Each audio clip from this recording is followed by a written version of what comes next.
तो बच्चों ये आपका सेकेंड शॉर्टकट है लिमिट का। अगर सपोज आपको दिया गया है limit n tends to infinite p raise to x plus q raise to x plus r raise to x upon 3 whole power 1 upon x, तो इसकी वैल्यू कितनी हो जाएगी?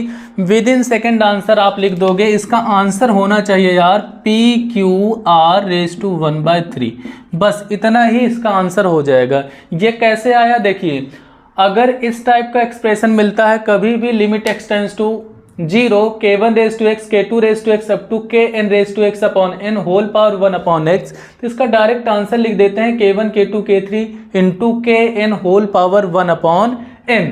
डायरेक्ट ही आंसर हो जाता है। और यहाँ पर अगर आप कंपेयर करोगे तो देखिए यहाँ पर k1 k2 k3 क्या है, ये k1 है p q r, k1 k2 k3 आपका बन जाएगा p q r, और होल पावर क्या करना होता है? होल पावर करना होता है 1 अपॉन n। तो यहाँ पर n की वैल्यू क्या है? 3 है, तो डायरेक्ट आपको लिख देना है k1 k2 k3 मतलब p q r और whole power 1 upon n, n मतलब ये आपका, तो आ जाएगा 1 अपॉन 3। यही फाइनल आंसर हो जाएगा। देखिए अब इसका लॉन्ग कट भी बता देते हैं कि कैसे किया जाता है। हालांकि हमने क्लास में आपको लॉन्ग कट में भी शॉर्टकट सिखाया है कि अगर लॉन्ग कट से जाते हो तब कैसे उसमें भी शॉर्टकट अप्लाई किया जा सकता है। और ये सारे क्वेश्चन आपके जेईई मेंस के हैं या सीटी या एनडीए के क्वेश्चन है, तो याद रहे ये सारे शॉर्टकट आप अप्लाई कर सकते हो। अब देखिए अगर लॉन्ग कट से अगर आप जाते तो यहाँ पर आपको क्या करना पड़ता है यार कि आपको चेक करना पड़ता है कि ये कौन सा फॉर्म है। तो आप अगर इसको चेक करोगे ना, जब x की वैल्यू 0 पुट करोगे तो यहाँ पर k1 raise to x k2 raise to x ये क्या बन जाएगा?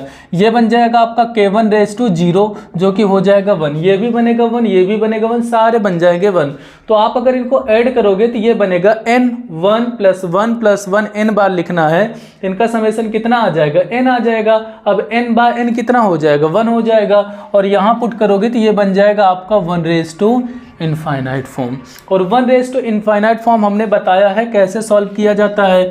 जब भी limit n tends to infinite, या ऐसे ले लो x टेंस टू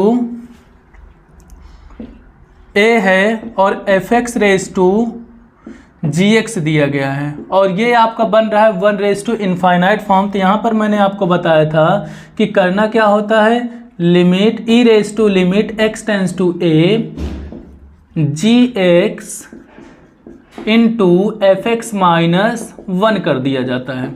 जब भी इस टाइप का एक्सप्रेशन आता है तो वैसे कर देते हैं और ये सिंप्लीफाई हो जाता है। अब इसकी हेल्प से अगर आप ट्राई करोगे तब भी ये सॉल्व हो जाएगा, कोई दिक्कत वाली बात नहीं है। ऐसे तो ये डायरेक्ट आंसर आ जा रहा है, लेकिन इससे भी आ जाएगा, बट यार टाइम लगेगा। अब ये लॉन्ग कट में भी हमने शॉर्टकट आपको सिखाया था, लेकिन ये टाइम लेने वाला है आपका, है ना। तो अगर आप इसमें अप्लाई करोगे सपोज ऐसा, तो ये क्या बन जाएगा? आप लिखोगे k1 raise to x plus k2 raise to x up to kn raise to x upon n minus 1 और ये आपका 1 अपॉन x, और ये बनेगा e raise to limit x tends to 0। देखिए gx आपका मल्टीप्लिकेशन में आ गया, बाकी यहाँ पर हमने ऐसा कर दिया। अब क्रॉस मल्टीप्लाई करोगे तो ये बन जाएगा कितना? n। अगर आप मल्टीप्लाई करोगे तो ये बन जाएगा आपका n, और आप लिख दोगे limit x tends to 0 1 upon x, और ये बनेगा n। अब n को आप स्प्लिट कर सकते हो ना, ये बन जाएगा k1 रेज टू, यहाँ n आ जाएगा, टोटल डिनोमिनेटर में भी n रहेगा। तो आप n को फिर से यार 1 plus 1 plus 1 up to n times लिख दीजिए, n टाइम्स लिख दीजिए। और ये इसके साथ देखिए n1 आपके पास है, मतलब 1 n बार लिखा गया है, तो एक 1 इसको दे दीजिए, एक इसको दे दीजिए।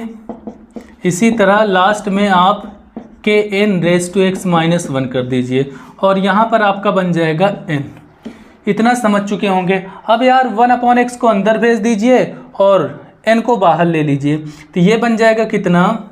1 upon n limit x tends to 0 और k1 raise to x minus 1 upon x plus k2 raise to x minus 1 upon x up to kn raise to x minus 1 upon x, ऐसा लिख सकते हैं। लेकिन लेकिन फिर भी ये थोड़ा लंबा ही हो रहा है ना यार, ये लेंदी ही हो रहा है। अब यहाँ पर a raise to x minus 1 upon x का कॉन्सेप्ट यूज कर लीजिए, जो कि क्या होता है log a, मतलब यहाँ log k1 बन जाएगा। यहाँ पर अगर आप अप्लाई करते हो a raise to x minus 1, ये स्टैंडर्ड फॉर्म होता है ना, limit x tends to 0 a raise to x minus 1 upon x की बात की जाए तो ये बन जाता है आपका log a। अगर ये वाला कॉन्सेप्ट यूज करोगे तब भी ये अगले स्टेप में आंसर यहाँ से आ जाने वाला है। लेकिन देखो कितना लंबा हो रहा है, बहुत ज़्यादा टाइम टेकिंग है कि नहीं। तो आपको क्या करना है, हमेशा जब भी इस टाइप का एक्सप्रेशन आएगा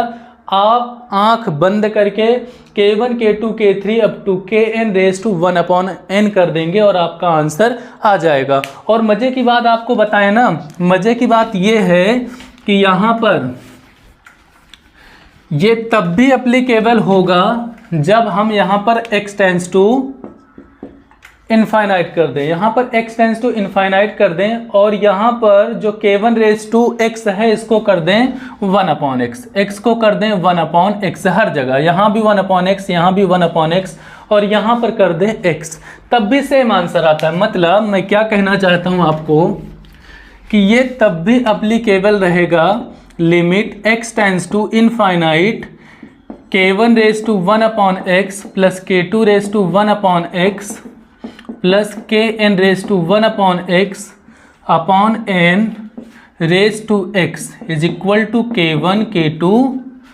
k3 kn raise to 1 upon n। मतलब इसमें चेंज नहीं होने वाला है कि यहाँ पर अगर x टेंड्स टू इनफाइनाइट कर दिया गया तो ये आपका फॉर्मूला अप्लीकेबल नहीं होगा या शॉर्टकट अप्लीकेबल नहीं होगा, ये तब भी आपका लगने वाला है। जैसे एग्जांपल के लिए देखिए, एक क्वेश्चन में लिखता हूँ, एक क्वेश्चन मैं यहाँ पर लिख देता हूँ और इसका आंसर आप बताइएगा। Limit x tends to infinite दे दिया गया और हमने लिख दिया a1 raise to 1 upon x plus a2 raise to 1 upon x up to an raise to 1 upon x और यहाँ पर है n whole power n x। देखिए यहाँ पर x होना चाहिए, हमने whole power n into x कर दिया। अब बताइए इसका आंसर क्या हो जाएगा। सेम ऐसे ही करना है, आप समझ चुके होंगे इसका आंसर क्या होगा। अगर बताएं आंसर तो चलो आप ही बताना, हम क्या बताएं, ठीक।